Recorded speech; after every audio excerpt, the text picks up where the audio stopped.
Testing, testing, testing, testing.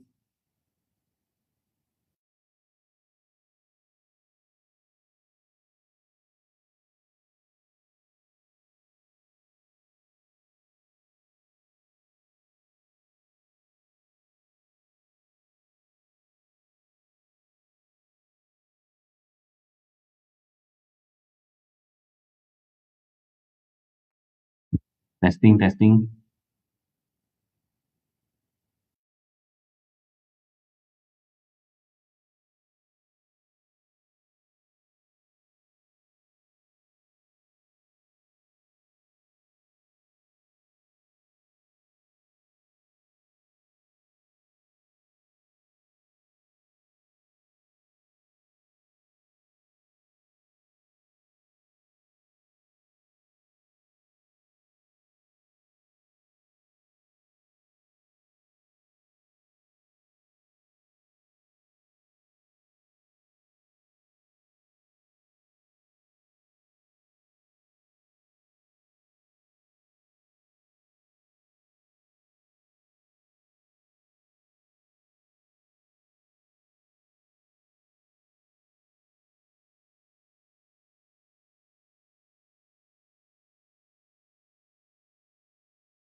Good afternoon, ladies and gentlemen.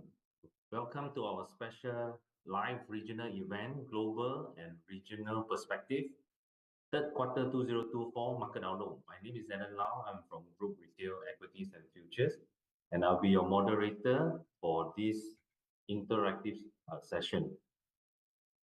So, also joining our panel of moderators today, who will also facilitate this discussion, is Pak Wafi from PT RHB Sekuritas Indonesia, and also Tanya Tamanichanon from RHB Securities Thailand. Thank you for joining me today, guys. Okay, in this ever-evolving global economy, staying informed and prepared is essential.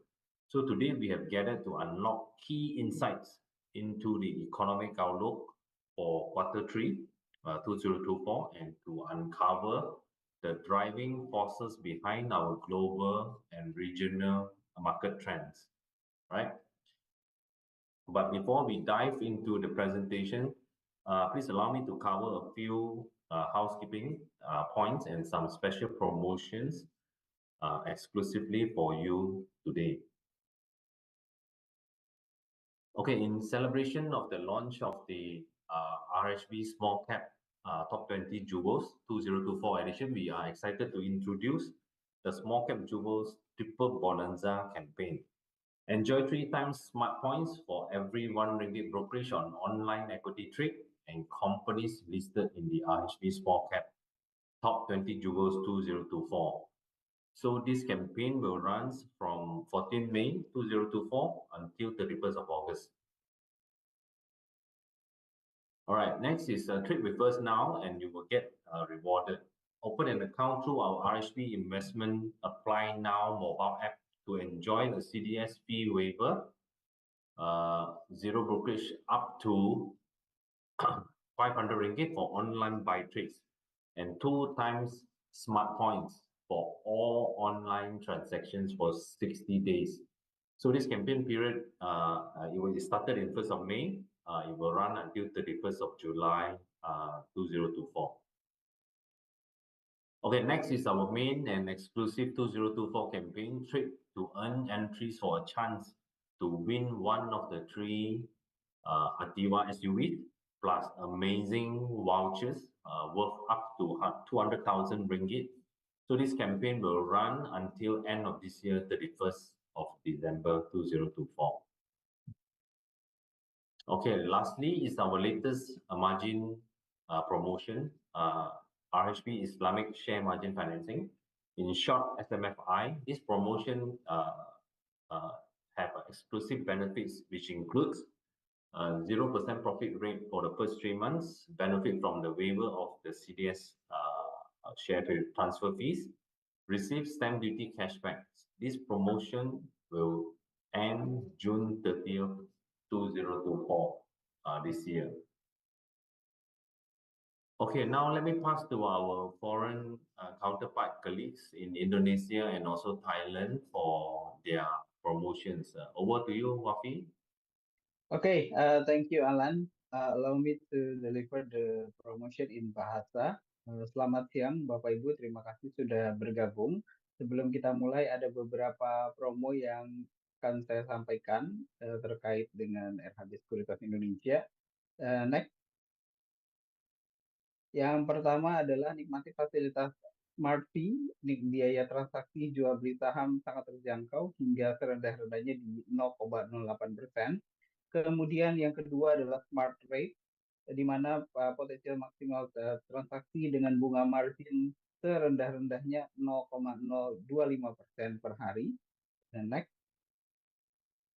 Dan yang ketiga adalah Smart Point yang Bapak Ibu bisa dapatkan berupa point rewards melalui aktivitas nilai transaksi yang bisa ditukarkan dengan saldo e-wallet. Dan yang keempat adalah fitur Smart Analyzer, yaitu adalah analisa saham yang cukup mudah melalui fitur ARO, baik secara teknikal dan fundamental, untuk mendukung keputusan investasi Bapak Ibu. Next. Jangan lupa kita juga memiliki aplikasi RHB Trade Smart Syariah untuk memfasilitasi kebutuhan investasi Bapak Ibu dengan menggunakan prinsip-prinsip kaidah hukum syariah Indonesia, di mana Trade Smart Syariah kami sudah memiliki fitur berupa seamless digital account opening, kemudian real time, dan quick and easy smart. Next. Selain itu, kami juga bekerja sama dengan Blibli, dapatkan free FDN sebesar Rp100.000 untuk pembukaan account dan dengan periode promo dari mulai Juli 2023 hingga Juli 2024. Next. Yeah, I think that's all the promotion from Indonesia. Pass on to Kanyala. Thank you, Wafi. Hello everyone สวัสดีค่ะสวัสดียามบ่ายนะคะสำหรับนักลงทุนชาวไทยทุกท่านนะคะค่ะวันนี้นะคะบริษัทหลักทรัพย์ RHB ประเทศไทยนะคะมีโปรโมชั่นพิเศษค่ะมาแนะนำให้ทุกท่านนะคะที่สนใจเปิดบัญชีนะคะเรามี RHBS นะคะลดท้าฝนนะคะตั้งแต่วันที่15มิถุนายนนะคะที่ผ่านมานะคะจนถึงวันที่30กันยายนนะคะนี้เท่านั้นนะคะ โค้งสุดท้ายเลยค่ะของปีนี้นะคะคือโปรโมชั่นพิเศษค่ะเมื่อเปิดบัญชีวันที่ตั้งแต่วันที่15มิถุนายนนะคะถึงวันที่30กันยายนค่ะปีนี้นะคะจะรับค่าคอมมิชชั่นพิเศษค่ะสำหรับออนไลน์เทรดดิ้งนะคะสำหรับบัญชีหุ้นค่ะเฉพาะบัญชี Cash Balance นะคะแล้วก็บัญชี TFX ค่ะ next ค่าคอมมิชชั่นหุ้นนะคะพิเศษเลยสำหรับบัญชี Cash Balance ค่ะแล้วก็เป็นออนไลน์เทรดดิ้งเท่านั้นนะคะอยู่ที่ 0.08% ค่ะมีขั้นต่ำอยู่ที่30บาทนะคะตลอดช่วงระยะเวลาโปรโมชั่นเลยนะคะ next สำหรับค่าคอมมิชชั่น TFX ค่ะจะมีสินค้าร่วมรายการอยู่3สินค้านะคะนั่นก็คือ Set 50 Future นะคะสัญญาละ20บาทนะคะ Go Future 10บาทนะคะสัญญาละ30บาทค่ะแล้วก็ Go Online ค่ะสัญญาละ60บาทนะคะโปรโมชั่นนี้นะคะสำหรับ TFX นะคะและนอกจากนี้ค่ะเรายังมีเปิดบัญชีนะคะกับเราค่ะ สำหรับ50ท่านแรกนะคะที่ยื่นเอกสารนะคะจะได้รับของที่ระลึกนะคะสำหรับการเปิดบัญชีนะคะยื่นเอกสารก็คือสำเนาสลิปเงินเดือนหรือว่า statement นะคะแล้วก็สำเนาบัตรประชาชนนะคะเพื่อขอรับวงเงินสูงสุดถึง12เท่านะคะ50ท่านแรกค่ะจะได้รับของที่ระลึกนะคะแล้วก็ได้รับบัตรกำนันนะคะจากห้างสรรพสินค้าชั้นนำค่ะมูลค่า100บาทสำหรับ100ท่านแรกนะคะที่สามารถเปิดบัญชีสำเร็จนะคะแล้วก็สำหรับท่านที่มีมูลค่าการเทรดนะคะคอมมิชชั่นสะสม 15,000 บาทค่ะจะได้รับทันทีค่ะฟูจิกิฟต์วอเชอร์นะคะ300บาทค่ะ next แล้วเรายังมีโปรโมชั่นสำหรับบัญชี Margin นะคะสำหรับท่านใดนะคะที่สนใจ Refinance นะคะมาที่บริษัทหลักทรัพย์ RHB ค่ะเรามีลดค่าอากรสแตมป์นะคะ50%ค่ะไม่เกิน 5,000 บาทนะคะตรงนี้มีจำนวนจำกัดนะคะแล้วก็นักลงทุนท่านใดค่ะที่ประสงค์จะใช้วงเงินกู้นะคะมากกว่า10 ล้านบาทขึ้นไปค่ะติดต่อกัน10วันทำการนะคะรับทันทีค่ะ Voucher เซนทาราค่ะมูลค่า 3,000 บาทค่ะ Thank you สำหรับท่านใดนะคะที่สงสัยในโปรโมชั่นของเรานะคะแล้วก็ต้องการเปิดบัญชีนะคะติดต่อเข้ามาได้นะคะที่โทร02-088-9999นะคะหรือว่าจะสแกนนะคะช่องทางติดต่อของเราผ่านโซเชียลมีเดียนะคะหรือว่าพิมพ์ RHB Security Thailand นะคะได้ทุกช่องทางโซเชียลมีเดียเลยค่ะ Thank you back to you Alan Thank you, Tanyalang. Thank you, Wafi from Indonesia. All right. Now I'm honored to introduce our esteemed presenter for today. Please welcome Mr. Barnabas Gan, the acting Group Chief Economist and Head of Market Research at RHB Banking Group. So, with his extensive expertise and keen market insights, Barnabas is uniquely positioned to provide us with an in-depth understanding of the current economic landscape and what to expect in the upcoming quarters. So without further ado, please join me to invite Barnabas to the virtual stage. Barnabas, over to you. Hi, good afternoon, everybody. Thanks for spending the afternoon with us. This is not the first time I'm speaking to a group of clients regarding this. Just let me recap what has happened, in the last 6 months of the year. Essentially, when we first met, earlier in the earlier part of the year, RHB has been very optimistic on global growth as well as the uptick in inflation. We were above consensus at the point of time on US and China, and on that matter, we were actually optimistic on ASEAN growth as well. In 2024, I think what suffice to say really is that our macro views, since then has materialized very nicely. Just let me say a little bit on that. We were expecting US and China to actually grow by 2.5% and 5%, respectively. And we are very pleased to see that the global market expectations have shifted gradually to our forecast of 2.5 and 5% for US and China. Meanwhile, we were actually guided by our inflation tickers, back then earlier this year, even when global investors as well as some of the central banks were calling for lower inflation pressures.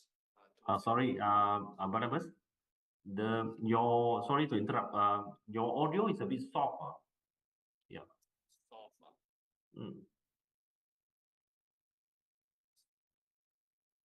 Yes, if you could speak directly into your mic, Barnabas. Yeah, I am speaking directly to my mic. Let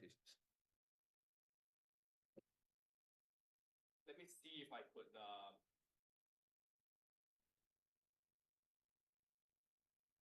Give me a second. Yeah, it's okay. Maybe I just speak a bit louder. So just let me recap. As I said, in the earlier part of the year, we were optimistic, and we are very pleased to see that our global growth assumptions have actually moved towards, has been very much in line with what market consensus are moving towards to. And meanwhile, we have been guided by our inflation, tickers and trackers, and that basically means, that we were correct, essentially on how global inflation have trended, whereby our leading indicators have actually served us very well in telling us, and guiding us where the inflation prints are going to be. Yeah. Tell me if you can't hear me, then I'll speak a little bit more louder. Last but not least, we have been also saying, that we do not believe in the rate cuts expectations by the markets. At the point of time earlier this year, markets were calling for 6 rate cuts by the FOMC, and that was downgraded 4, 3, and currently 2. As of now, I think we are still not calling for 3 rate cuts or more. We are still calling for only 1 rate cut, if not 0, for the year. So without further ado, just let me go straight to the executive summary, whereby we are actually saying, that we are quite sanguine on global growth for this year. We have been calling for 2.5 and 5% for Malaysia's GDP. For those our Malaysia clients, we are also looking for Malaysia's GDP to expand by above consensus at 4.6%. Yeah, I think what we have seen really is that our inflation trackers basically suggest, higher oil prices, higher food prices, and higher copper prices, metal prices for the year. And that basically means that global inflation will likely stay elevated for the rest of this year, especially the second half, this year. The implications are as follows. If we are expecting only 1 rate cut by the end of this year, that basically means that the DXY, or the dollar index will likely stay strong towards the third quarter of this year, towards the 107 handle. And that also means that the US 10-year yields has actually a implicit 25 to 50 basis points upside bias for the rates into the rest of the year. So currently, the US 10-year yields is about 4.2, 4.3%, as of latest print. So a 25 to 50 basis point upside basically means that there is a chance for 10-year yields to actually go back to the 4.8% handle when market starts to price out the rate cuts into the third quarter of this year. So really across ASEAN, given that Fed rate hikes are not in the cards right now, neither is rate cuts likely going to happen, at most 1 rate cut by the end of the year. This means that ASEAN rates, including Malaysia, will stay practically unchanged.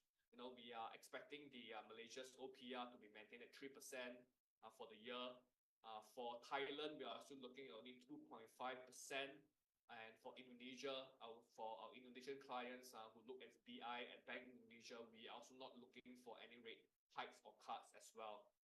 Suffice to say, as part of our research work, recently myself and some of my analysts in my team, we have traveled down to Jakarta as well as Bangkok just recently in the earlier part of the year.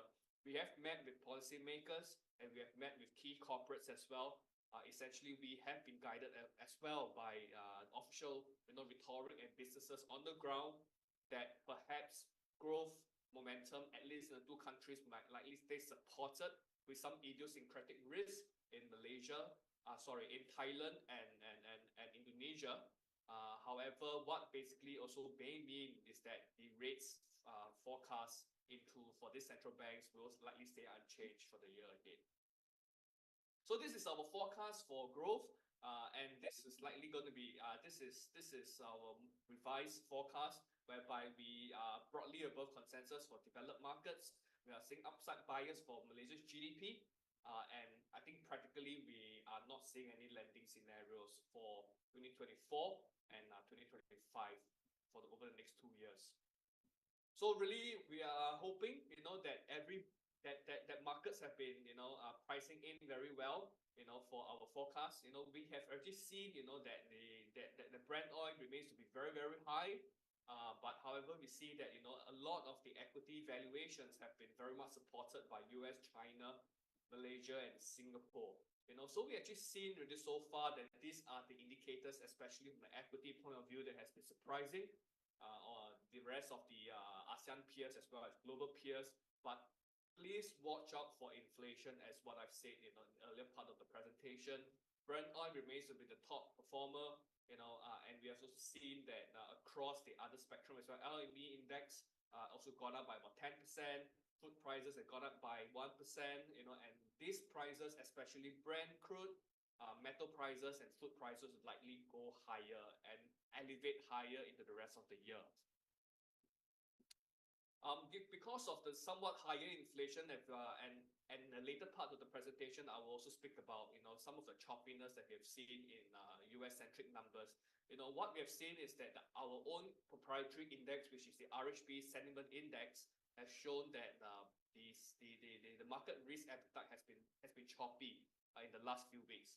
And this basically suggests to us, at least for the time being, that there may be, I'm not discounting the fact that there may be some pullback in risk appetite, at least into the first few weeks, if not first month of the next quarter. This basically is actually a function of probably the gradual pricing out effects of the Fed fund rates cuts by the markets. So if Fed rates stay high for longer, that will take away some of the risk appetite. Furthermore, I think most recently than not, there has been some weaker than expected US-centric numbers that was out recently, and that could have also been a factor for the pullback in risk appetite. So just watch out for some short-term temporal pullback, especially from the risk asset classes in the world. We already see that some of the evidence for a slowdown really in risk appetite has already been seen. Global fund flows for both global funds, equities and bond funds are already slowing. In the recent few weeks, yeah.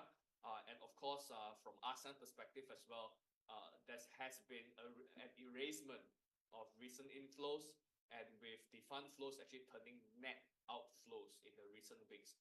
Yeah.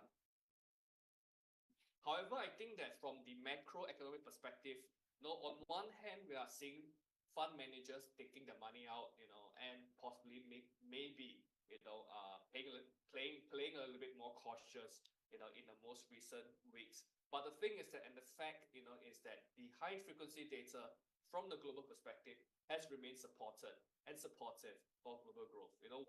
What I can see really is that from the global perspective, global money supply has remained very strong, and that has been one of the key impetus for a stronger, global manufacturing landscape in the world. And that will actually help support the global manufacturing as well as export momentum. And I think everybody can appreciate that, simply because with the favorable or better trade and external facing industries around the world, ASEAN as a region is perhaps one of the most, if not the most, exposed in terms of externally driven growth. Singapore and Malaysia are included as well, whereby a lot of trade and a lot of manufacturing, backdrop is actually a very strong function of how growth actually performs in these countries, in these economies, and the supportive external environment in the world will actually exceptionally benefit the ASEAN's manufacturing and export momentum.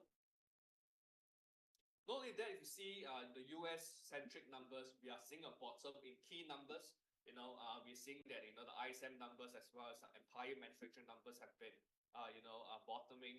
And of course, from the ASEAN perspective, the momentum on the black line on the right side of the chart has been quite strong. It has picked up very strongly, and this is also very much also a function.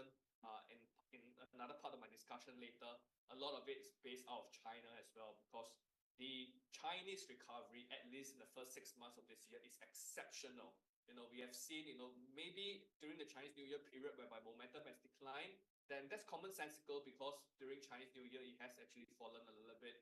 But overall, from a seasonal, excluding seasonal factors, the Chinese economy has recovered very exceptionally well, at least in the first 6 months of the year.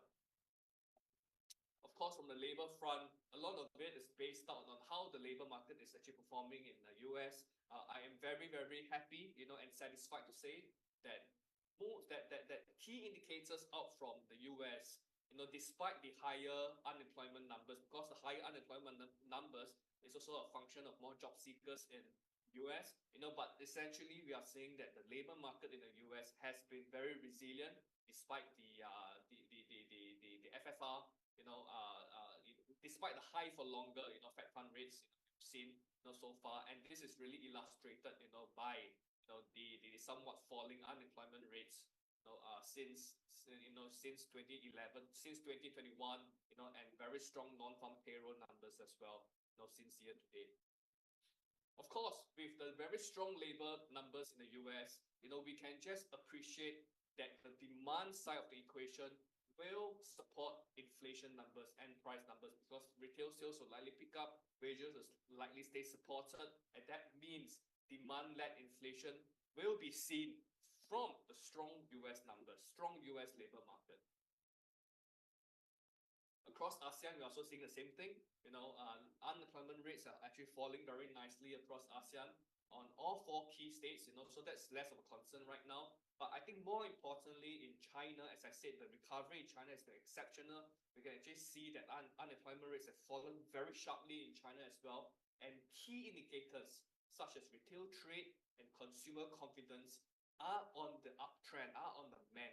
And this is very important, simply because with the falling real estate market in China, people have been moving away from the risk of the real estate and moving towards the other real economic indicators and spaces, and industries such as retail trade, such as labor, such as industrial production, and the external environment in China has been performing very well. And this means that the wealth effect that has been previously locked away from the real estate crisis, from real estate risk, is gradually moving back, to the other aspects of the real economy in China. Of course, markets are pricing in 2 rate cuts by 2024. We think it's too ambitious, with the inflation numbers likely, pointing higher.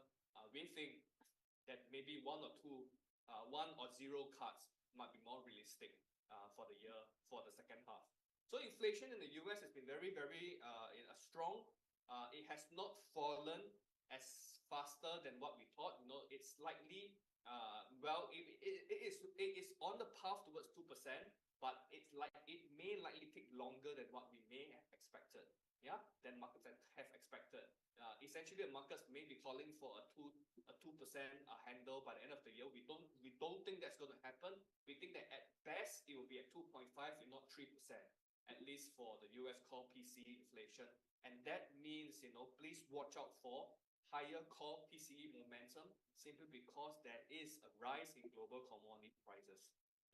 So we think that, if we look at our own in-house US PCE core inflation model, and even though if we price in a 0.1% month-on-month now to the rest of the year, for core PC inflation in the US, the year-end number will only be at 2.7%. And that's nowhere near the 2% handle, at least for US core PC inflation. What does that mean for policymakers?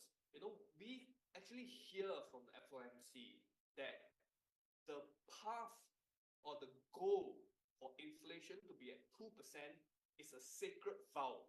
Yeah, it cannot be broken. So with this 2% handle likely not going to be seen towards the end of this year, this basically means that there is less and less impetus for US policymakers to cut rates this year. Yeah, so we think that at most it's only a one cut this year, if not zero, by December this year. Yeah. Another somewhat worrying trend across ASEAN is the food inflation, as well as the other inflation aspects in ASEAN. We are already seeing an uptick, a very disconcerting uptick in food inflation in ASEAN. Yeah, and of course, by that notion, we have already seen that core inflation in ASEAN as well as the US have further upside pressure. Simply because when food prices translate to the other aspects, of inflation, that's going to mean, that there will be a higher uptick, in other aspects of inflation industries across ASEAN as well. You just imagine, if oil prices goes up and food prices goes up across ASEAN, in Thailand, in Indonesia, Singapore, Malaysia, how would business owners react, when cost of living goes up and when they have to meet profit margins? The only way to deal with it is most likely than not to raise retail prices, and that means actually to raise inflation pressures, broad perspective across ASEAN economies. So this is our inflation tickers or trackers. First and foremost, we are seeing an uptick in food prices as well as Brent prices. We see Brent prices going nowhere. It's fluctuating between 80 to 90. We think there's more upside bias because there is ongoing OPEC, production cuts, decisions from now to the end of the year, and this means that supply will likely stay constrained, and supply shock constraints will actually continue to lift oil prices. That's point one. Point two is actually on the El Nino conditions. I know that it's easing, but however, the peak of the El Nino, which was sometime around the first quarter of this year, the peak of it is seen at the first quarter, if not end 2023. Yeah. What the food, and FAO food model as compared to the El Nino model suggest to us that food prices have not fully corrected, have not fully adjusted to the El Nino severity towards the middle of this year. Yeah. So we think there's still more upside pressures from the El Nino model, whereby food prices will still likely continue to climb from now to the end of the year. Yeah, and that basically would mean higher chili prices for Indonesia, higher rice prices for Thailand. For Singapore, we import everything, so everything is going to be more expensive. Yeah, and for Malaysia, we are already seeing some increases already in food prices and transport prices, and that basically may mean higher inflation pressures across ASEAN as a whole. So let's move on to the Fed, to the FOMC dot plot. While now we are seeing only one rate cut that is being penciled by the most recent dot plot by the FOMC, and more members are actually seeing one or no cuts, and there is no cause for rate hikes at this juncture.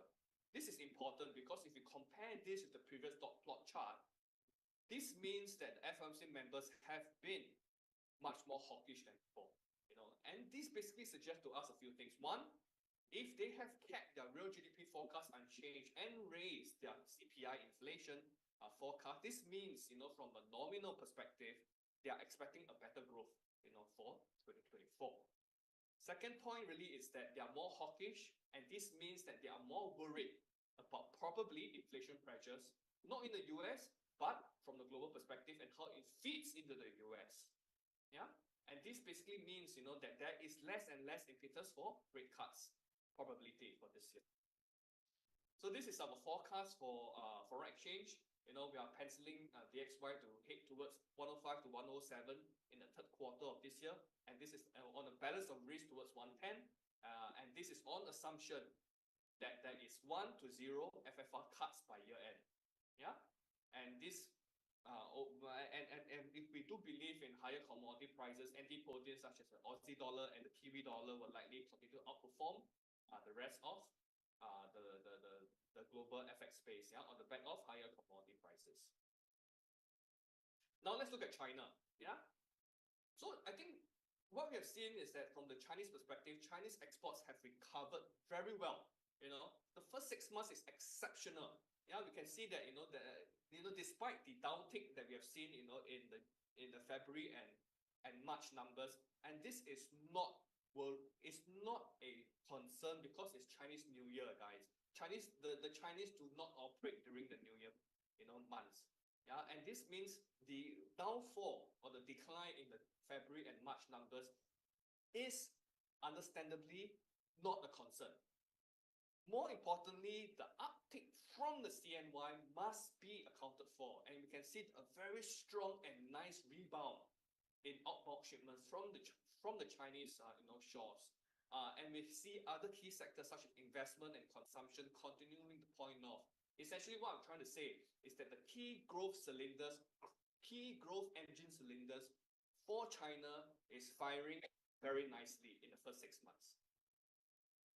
So high frequency data such as retail sales, such as fixed access, investments, as well as investment from the industrial production has been, performing very well, at least in the first 6 months of the year, and of course from the PMI perspective, we are seeing that the expansionary zone of above 50, and this is very much a very, very encouraging print, at least for China itself. Of course, we also see that commodity consumption, which is a very important print and a very early proxy, at least in our view, in how to regard Chinese growth. Commodity consumption and output is essential, to gauge how Chinese economy is growing. And this has been shown, that the steel exports, energy consumption, cement exports are all pointing north. Yeah, and the only reason as to why commodity consumption in China is doing well is simply because industry players need them to grow, need them to expand, and need them eventually to advance their businesses. Yeah, and this is essentially a evidence of a stronger business backdrop from the real economic perspective in China. Not only us, but if we see how investors are looking to China, what we are seeing actually is that investment flows have been very well supported. From the equity inflow is pointing higher, and this basically explains why the stock exchange of China, has been very well supported. Yeah, and of course, if we see the other portfolio flows, portfolio flows and bond flows is somewhat declining, but this is also a function of the high for longer Fed fund rates as well, because there's yield chasing behavior and stuff like that. Less of a concern, but I'm more optimistic of the higher equity inflows in China itself. And this should support, the global semiconductor sectors and ASEAN's manufacturing landscape. Why? Because China has been, if not the largest, importer of raw to semi-produced goods in the world. Yeah, and they are the key factory. They are the main factory of the world, and this means that when Chinese numbers improve, a lot of the ASEAN externally driven sectors will be supported simply because of China's recovery. I think let's talk about the real estate, climate in China. We have been hoping for Chinese real estate to actually bottom this year. The hope is not gone yet, but the thing is that it's likely going to be delayed. I think property risk still remains magnified in China. But the thing is that this is the hope for other real economic indicators, as I've mentioned just now, to continue to spur Chinese growth. But we are seeing very little signs of bottoming from from the Chinese real estate front, you can see actually the new home prices and the used home prices are still declining year to date, and we are seeing no evidence of a bottoming. I think only time will tell. Hopefully the bottom, if it comes this year, may mean that China might see even above 5%, 5.1, 5.2% growth for GDP. As of now, we are still calling for 5% because we think that the property bottoming will likely be delayed towards the fourth quarter of this year, if not 2025. So China's recovery will support commodity demand, and we are already seeing that, the consumptions of, imports of key numbers of key, products are already improving as well, from China, and this means that higher food prices is likely going to happen, higher metal prices is going to happen because China is a key consumer of copper, as well as metals, and that basically means, that there should be high inflation pressures into the second half of this year from a demand perspective, If we move to the tourism sector in China, I think this is something maybe a little bit more familiar to some of the participants here because I've shared this in the previous presentation. But what I'm trying to say really is that with the higher, Chinese return from the global economy, this will help ASEAN's tourism and services sector, whereby we have just shown that GDP is actually a 2-quarter leading towards a dependent variable, which is the year-on-year growth for inbound tourism into ASEAN 6.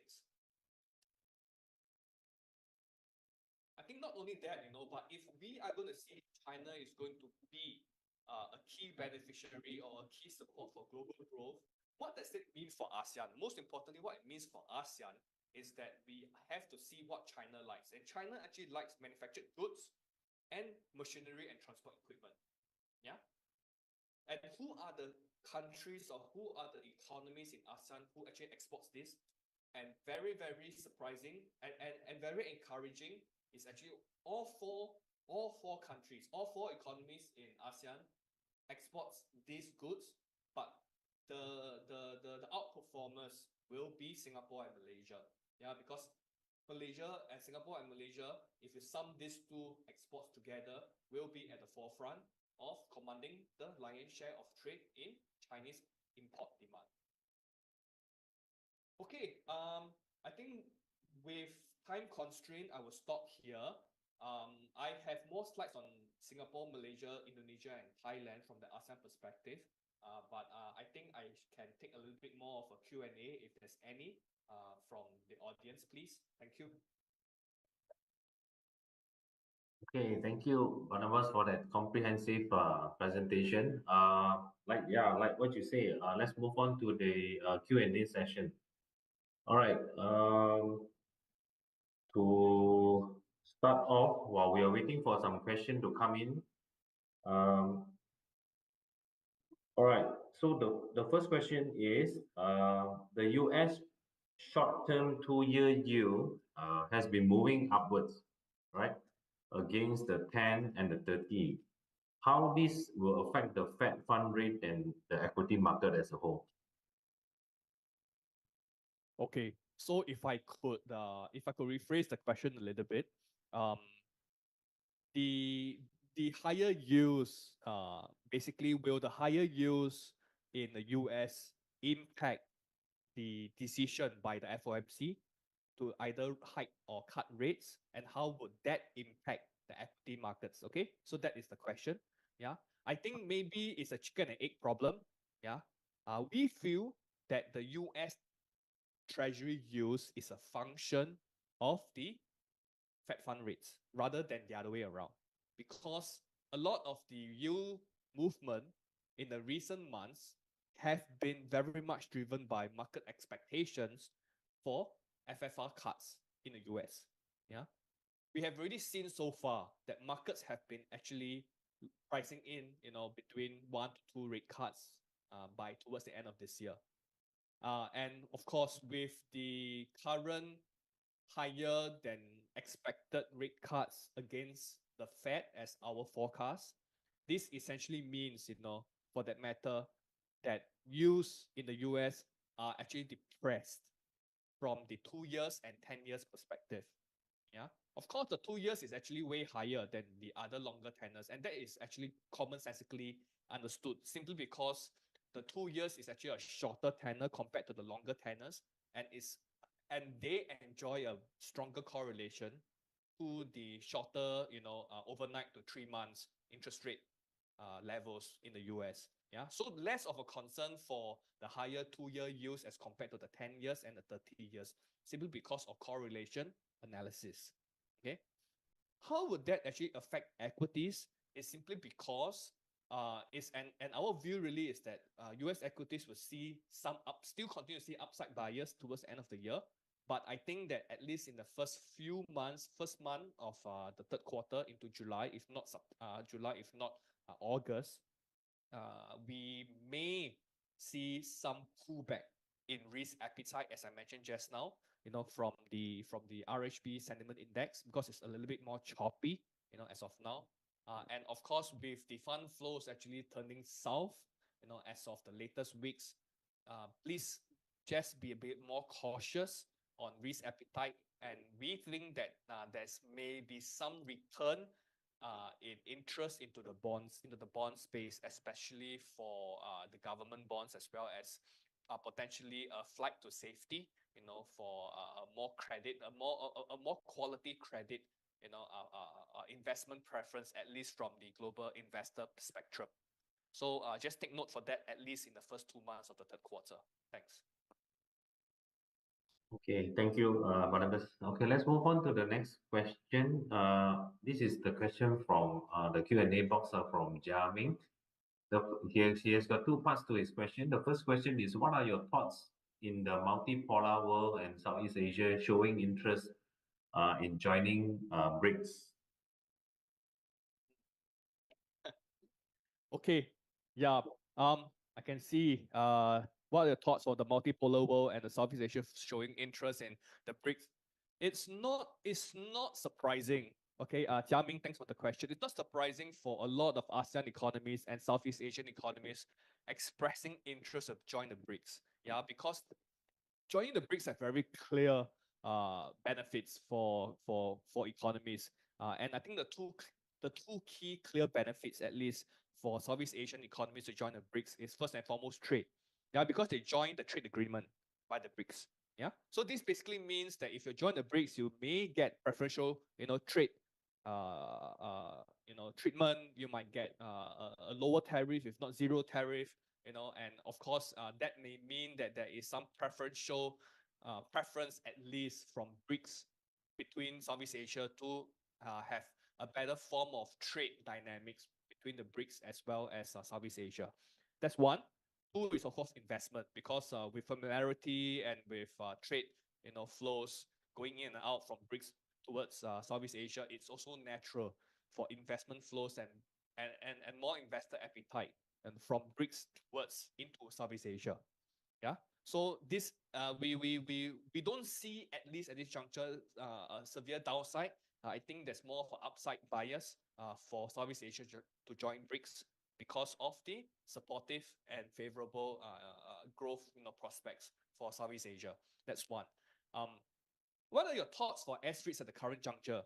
I think that I can't really comment on S-REITs. Sorry for that, because it's not part of macroeconomics. Well, what I can say, at least from the Singapore-centric interest rate spectrum, okay, because REITs in Singapore is also a function of how interest rates move in Singapore. Okay, so I can talk about that. Interest rates in Singapore, it's very much correlated with the US. Yeah.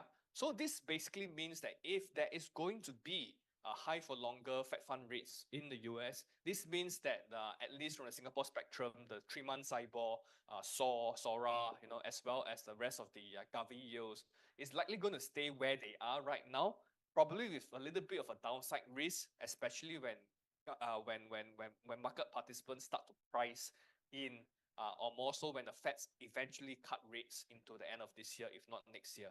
So we think that at least from the rates perspective, it might already have peaked, at least from the Singapore spectrum, and it might hit lower into 2025. Okay, thanks, Barnabas. Let's move on to maybe we move to Thailand first. Thailand, you got any question for Barnabas? Yes, this is on the US market. Is there any possibility that we will see the big US market correction, especially in tech stock and chip makers, in this coming quarter, the third quarter before the US election? Okay, thanks for the question, Tanya. Nasdaq has been a very strong performer. You can see on the charts, really. And basically, just now during the presentation, I have actually shared, that Nasdaq has been, also US equities have been outperformer. Question is whether it might correct itself. I think that a lot of the rally from the technical perspective is likely on overbought zone. Yeah, from the technical perspective. Yeah, and we think that at least from a risk appetite point of view, there may be some pullback in global equities, especially those that have rallied very strongly, at least in the first 6 months of this year. Now, so we don't discount some profit taking from the rallies that were already seen in the first 6 months of this year, especially US equities. That's not to say, okay, yeah, thanks for the question. But that's not to say that we are turning bearish on global indicators. More importantly, we think that this is likely going to be a short-term pullback, simply because the rallies have been very strong, and it's only natural for people to stay a little bit more cautious, simply because risk-taking has been very strong, and valuation has been very high. Yeah, and we think that after the cautious evidence or more so cautious behavior that may be seen in the third quarter, fourth quarter may again be one of the quarter that may stage another rebound, in the equity spectrum around the world. And this is likely going to be reinforced by rate cuts by the FOMC into the fourth quarter of this year. So just watch out for that. Thanks. Okay, thank you. I actually have one more question for Thailand. Despite the Malaysia GDP growth, and actually, we saw a lot of like Malaysia stock market very outperform comparing to Thailand, and from the trend of the AI. So there are many factors related to this the growth from this trend of AI that are going to Malaysia. What is your view about this? Thanks for the question. Okay, so if I could maybe recoin the question again, what are the reasons for Malaysia's equities to have gone so strong, yeah, as compared to Thailand and probably for the rest of the world as well? Okay? I mean, if I could also ask the same question for for our Indonesian clients who are listening as well, why is MSCI Thailand and MSCI Indonesia at the bottom of the chart? Yeah. And for Singapore and Malaysia to be outperforming, yeah, them. So let's talk about Malaysia for that matter. Malaysia's high frequency numbers, at least in the first 6 months of this year, has been very, very good. And from our view, the external environment, especially exports from Malaysia, is actually above our view. Yeah, we were initially forecasting an expansion number for Malaysia, but the empirical numbers that came in, at least in the first 6 months of the year, has been stronger than what we thought. Yeah, so this means that from a externally driven environment, it's of course it's natural for investors to look at Malaysia in a more favorable and optimistic, confident point of view. That's one. However, there has been some evidence as well, at least from what we have seen, that some foreign repatriation of funds into Malaysia have actually fed themselves into the equity markets. So there has been some policy-induced equity support for Malaysia as well. Yeah, so that's why Malaysia's MSCI Malaysia has been very, very, very well supported. KLCI has been very well supported as well, at least in the first 6 months of the year. Let's move to Thailand and Indonesia as to why they are not doing very well. Yeah, Thailand on its own, when we spoke to policymakers during my Bangkok trip, yeah, we infer from our conversation that there has been some downside bias for confidence, especially from the ongoing hike in diesel prices from 30 Thai baht to 33 Thai baht per liter. That's one, and that could actually depress some of the consumption patterns from Thailand. But also there has been some concerns between the disagreements between the Bank of Thailand as well as the government, and that could have actually somewhat spooked investor appetite from Thailand as well. From Indonesia's perspective, if we speak when we speak to the Jakarta policymakers from Indonesian, policymakers in Jakarta, we have also learned the fact that private consumption patterns might be slowing, at least in the second half of this year. And of course, private consumption is actually a strong indicator for Indonesia, and any slowing in consumption patterns may be detrimental for Indonesia's growth momentum for the second half of this year. Thank you. Back to you, Alan. Okay, let's go to Indonesia. Wafi, you have any question for Barnabas? Okay, of course I have, Alan. Thank you. Hi, Barnabas. Okay, the first questions came from me is with the recent tariff hike from China to the US. Uh, what are the chances it will lead to another trade Wafi, I'm war? sorry. Wafi, I can't hear you. It's not clear, Wafi. Yeah. Oh, okay. Okay, let me check. Okay, can you hear me clearly now? All right.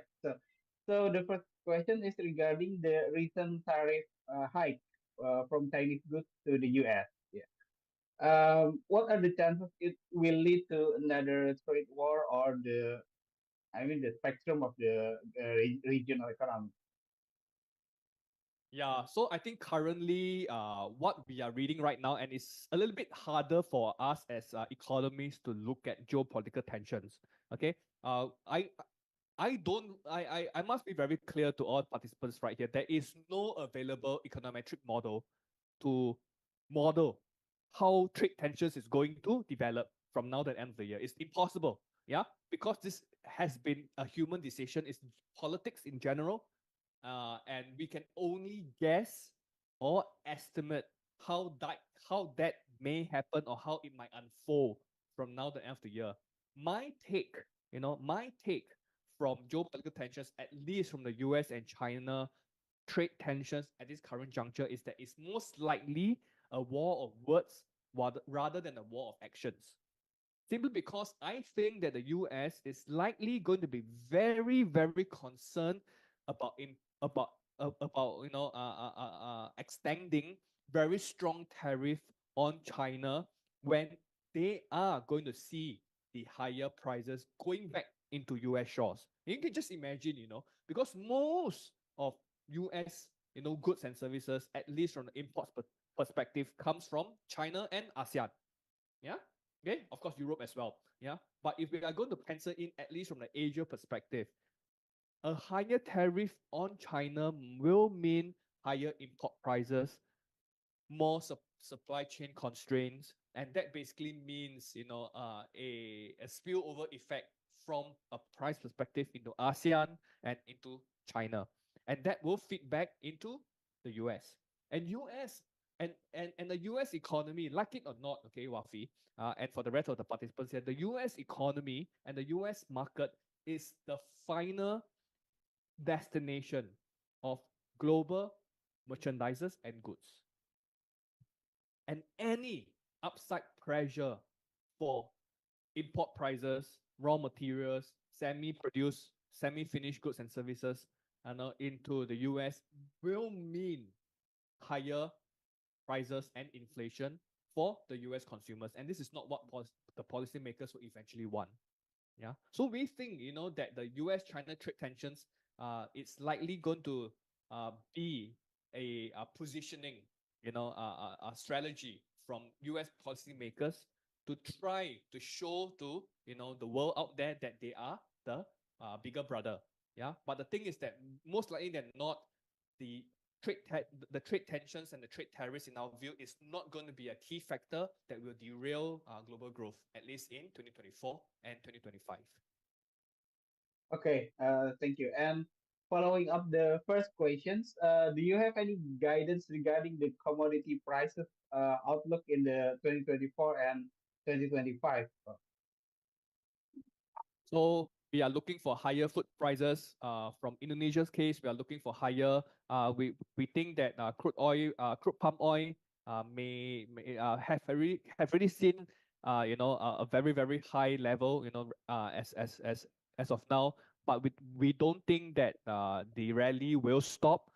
If we look at the FAO food price model that I've showed just now against El Nino, we think that food prices, if not rise, palm oil and other agricultural products is still going to climb. That's one. Metal prices is going to climb as well, really on the back of Chinese recovery. China is being the key consumer of base metals and semi-produced goods, semi-finished goods, and this means that raw material prices is going to climb as well, especially metal prices. And last but not least, crude oil, because we have actually mentioned just now that OPEC plus supply cuts will continue. And this means that and with the higher growth related aspects of the global economy, this means that the demand-led conditions as well as the supply constraints from the crude oil perspective will mean higher Brent prices. So we don't discount Brent prices going back up to the $90 per handle into the second half of this year. Okay, thank you, Barnabas. I think that's all from my side for now. Back to you, Alan. Okay, thanks, Sophie. Okay, let's continue with our question. The next question is Malaysia 10-year bond yield is higher than China 10-year yield rate, right? While ringgit is weakening against the yuan. So how you see the relationship between Malaysian yield and currency against the yuan? Okay, thanks for that. It's very tricky to answer that question. Okay, so let me just break down step by step, okay? First and foremost, Malaysia's yields from the government yields perspective, government bond yields as well as the short-term yields is a function of how the Bank Negara Malaysia will move in terms of its policy rate. Yeah. So I think in order to answer how Malaysian yields move, we have to answer how the BNM is going to behave from now to the end of the year. So our view, at least for the BNM, is that policy rates in Malaysia is going to stay unchanged at 3%. And this means that at least from the yield perspective, it's going to stay somewhat flattish from now to the end of the year, simply because BNM will likely not move. Yeah, probably maybe a little bit more of a downside risk as well, like Singapore's rates, simply because of some pricing in effect and eventual rate cuts by the FOMC. Yeah, so when global rates, especially from the US, starts to go lower, we do expect that other global centric interest rates will also follow in tandem. Yeah, so that's from the Malaysia centric yields. If we are looking at the yuan per se, the yuan is like not a controlled currency. Yeah, the yuan has been a function of the Chinese PBOC fixing. Yeah, and the fixing is actually most recently that not one of the strongest at 7.1. And if you see the latest news flow, at 7.1 plus, per dollar. But what does this mean? It's simply because the yuan cannot be used as a proxy or a yardstick in determining how the rest of the other ASEAN currencies are performing. Because the other ASEAN currencies are actually more of a free float, and has been, subject to market conditions, not for the yuan. So what we have seen is that the yuan, from our fair value model perspective, by right should be stronger at actually towards the 7 per dollar handle. And earlier part of this year, from our model perspective, we are actually expecting the yuan to actually rally below 7 per dollar in the second half of this year. Clearly, this is not going to happen simply because even though we are pricing in a better than expected Chinese growth numbers, and we are pricing in, stronger than expected Chinese high frequency numbers from now to the end of the year, and with that, the yuan should appreciate further into 2024, into the second half of 2024. Yeah, it should. But will it appreciate to below 7? Unlikely not. Why? Because the yuan, as I mentioned, pertaining to my earlier point, is still a currency that is subjected to the PBOC fixing.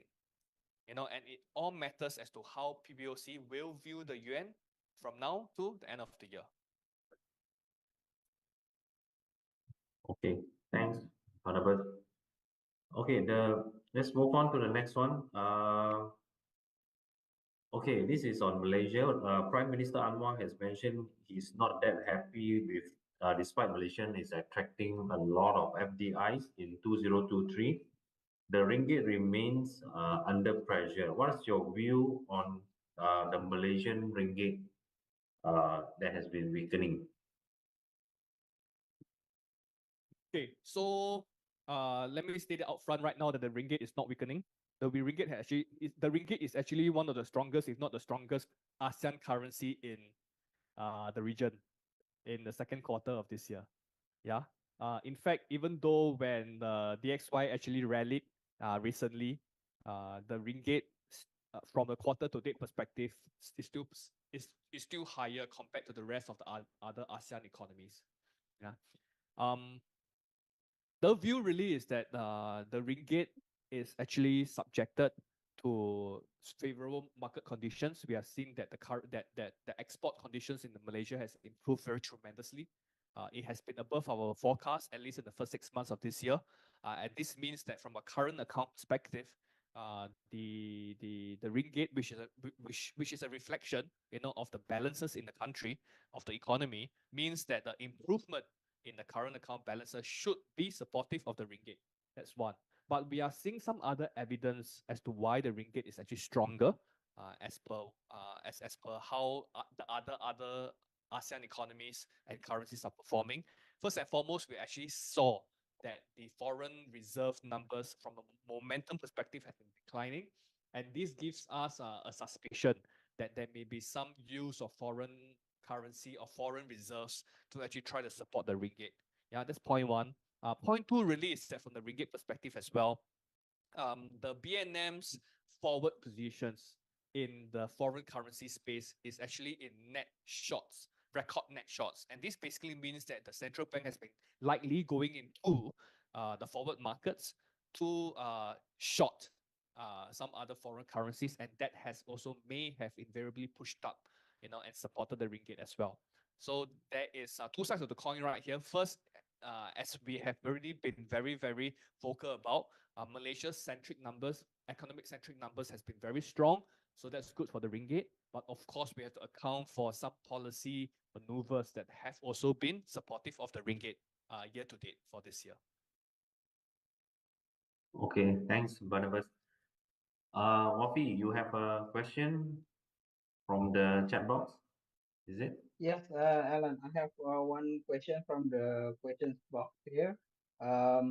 Let me rephrase the questions. Yeah, I think this is regarding the factors that we investors in Indonesia should see or should watch other than private consumption that will I think that will impact to the equity market. That's the first one. And the second question is regarding the bond market view, Indonesia bond market view. Okay. Indonesia has been unfortunately not one of the performers in the first 6 months of the year. Unfortunately, this has also been a function of the somewhat slowdown in especially the consumption pattern. We were initially very optimistic on Indonesia's consumption patterns.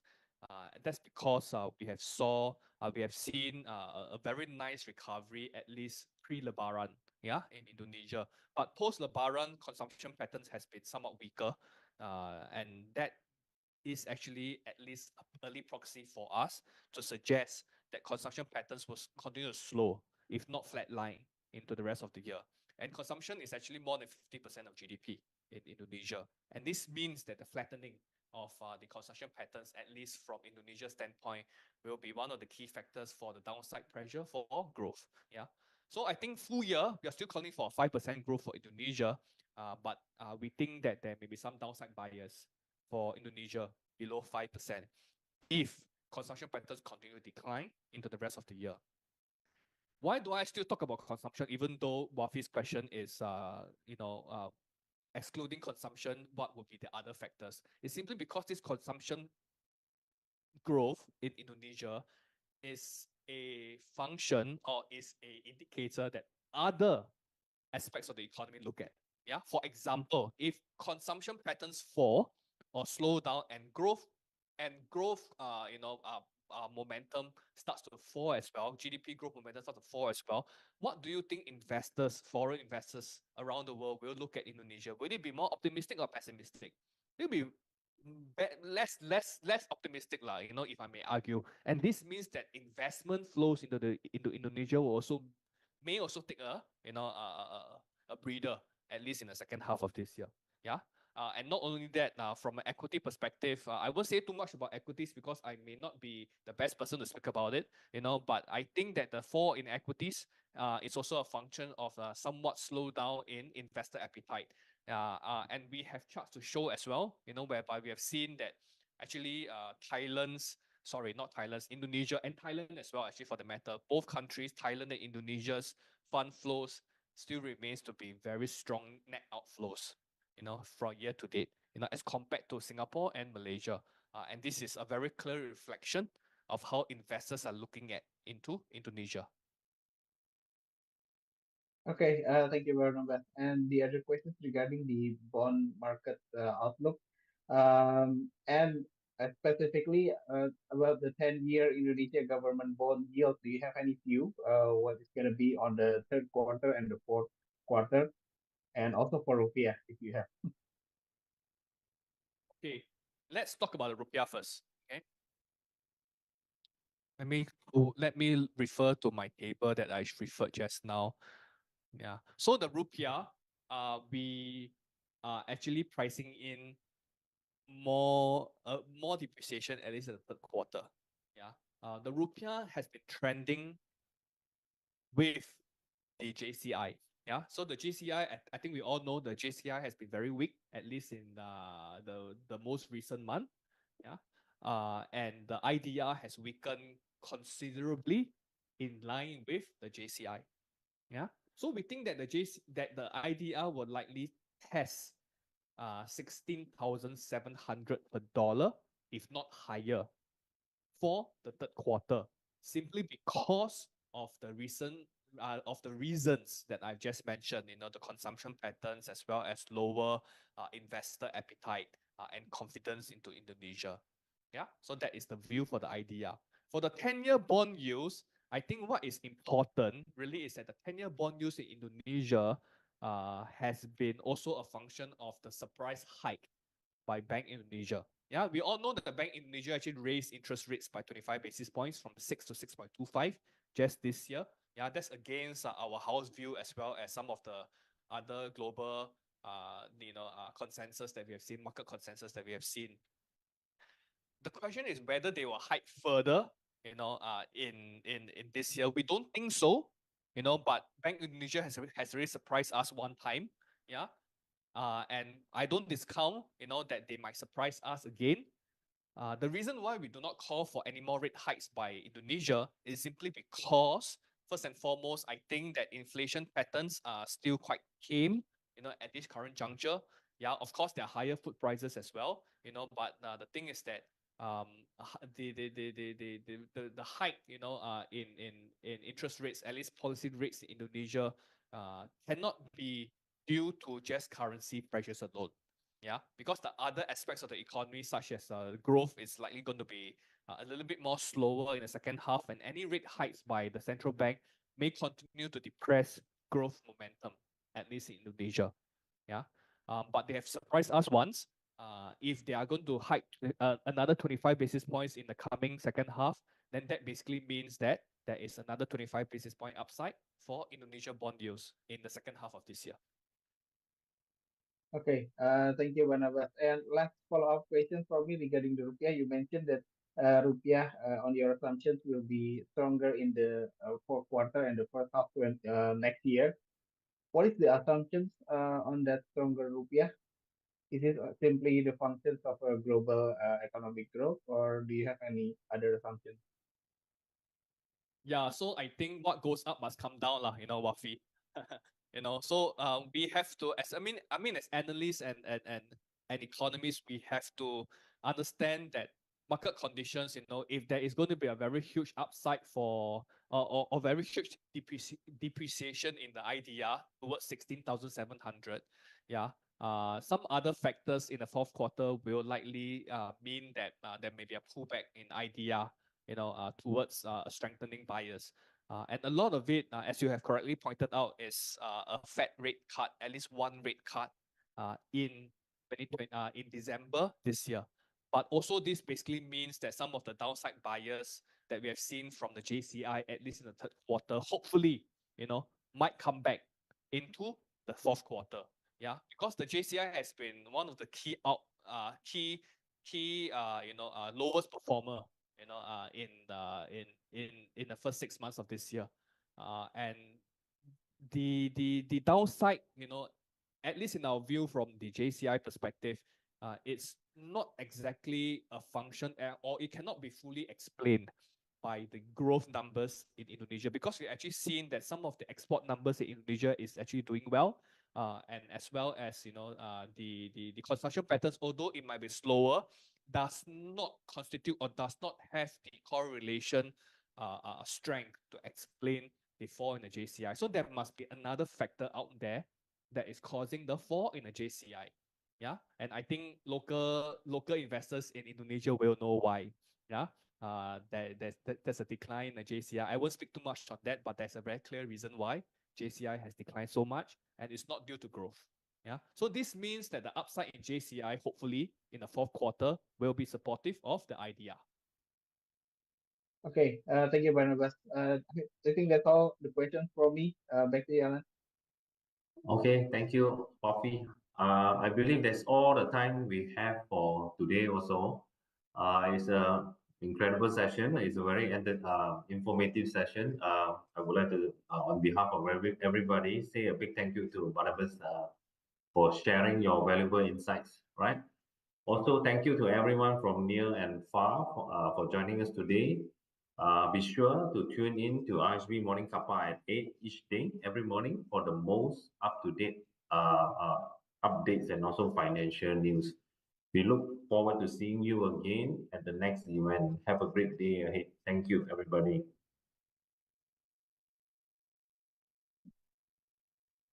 Thank you.